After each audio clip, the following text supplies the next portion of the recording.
If you've played any Metal Gear game, you're likely familiar with the basics of the story. Power brokers using the military-industrial complex for profit and destabilization, which leads to more profit. The character will use stealth, combat, and wits to find the bad guys and hopefully at least delay their plan. In many instances, you're looking for or investigating a Metal Gear unit, a giant walking tank which often has nuclear capabilities and could be an international game changer. In Metal Gear Solid 4, you even learn about a Metal Gear unit that is designed to be so powerful it can destroy all other Metal Gear units. Heck, this alpha Metal Gear unit, a Metal Gear Ray, was one of the final boss battles in MGS 4, and you were only able to destroy it thanks to an older Metal Gear unit and, of course, the character's quick thinking and badassery. In short, these Metal Gears are no joke, so when I tell you that you face off against a Metal Gear Ray in the tutorial for Metal Gear Rising Revengeance and effectively cut it in half with a sword, you might have some questions. I thought this drastic increase in character power would result in a greater scope from a storytelling perspective as well. Unfortunately, that's not quite the case, but we'll get to that. Do please be sure to like, subscribe, and tell others about the channel. It's pretty challenging to get noticed given the sheer number of content creators these days. As usual, I won't spoil the entire story, but we will be looking at one of the final bosses, FYI. As an initial matter, I've loved the Metal Gear Solid franchise and have combined played hundreds of hours of all the main games, 1 through 5, and then also Peace Walker and even Portable Ops. However, I completely skipped Metal Gear Rising Revengeance when it came out in 2013. I recall being a bit off-put at the action hack-and-slash nature of the game, as well as the main character. In Metal Gear Rising Revengeance, you play as Raiden from Metal Gear Solid 2 and 4, a character as divisive amongst fans as wearing a mask is among the uneducated. Ultimately, the game was recommended to me after I enjoyed Devil May Cry 5 so much. I definitely understand why. This is another hack-and-slash action game with similar leveling and upgrade mechanics to DMC5. Anyway, the story is same old, military-industrial complex, government involvement, media subversion, stealing homeless kids' brains to train into warriors through augmented reality and then giving them cybernetic bodies to serve as a private military contractor's foot soldiers. The standard stuff, you know how it is. This is set just 4 years after Metal Gear Solid 4, so anyone wondering what happened after the fall of Cypher, the Patriots, Lali Lulelo, or whatever the hell you want to call them, this is your chance. Given the brainjacking of children, Raiden, a former child soldier himself who generally frowns on this type of thing, decides to stop it, as one does. Now, one of the things that I always loved about Metal Gear games were the bosses. The final discussion with Sniper Wolf in MGS 1 still comes to mind as one of my favorite moments in video games. And the original Psycho Mantis, that shit was bonkers. There are far too many excellent bosses to list all the ones that I think are great. Let me know your favorite in the comments. However, with only one exception, the bosses in Metal Gear Rising were unimpressive, forgettable, and you were barely introduced to them before you were tasked with homiciding the living bejesus out of whatever human they still had lurking in all of their cybernetic debauchery. Even the one interesting person who you have to fight twice is mostly a mystery. Given the heavy-handed storytelling and messaging that war is bad, governments are bad, people are bad, etc., that one interesting person served as an ethical check on the main character.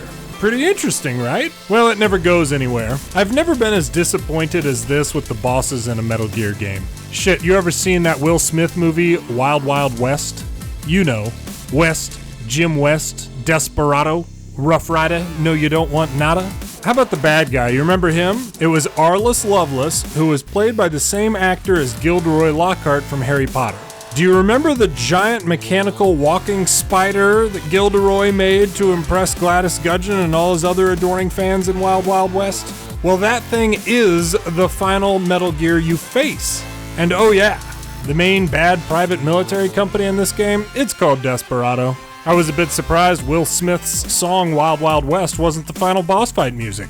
And how do you go about defeating one of the largest Metal Gears ever? Well, you simply rip off one of its massive sword arms and then use that sword arm to destroy it, obviously. More on that in a second. So the story was heavy-handed. That's pretty normal for Metal Gear. In a moment of brevity, that interesting bad guy you kill without mercy points out that both characters have heard enough speeches about higher causes by the time they finally fight. As I mentioned, the bosses were disappointing, and ultimately you'll either love Raiden or hate him, just as in MGS 2 and 4. He's not exactly likable, but he is a stone-cold badass at some points.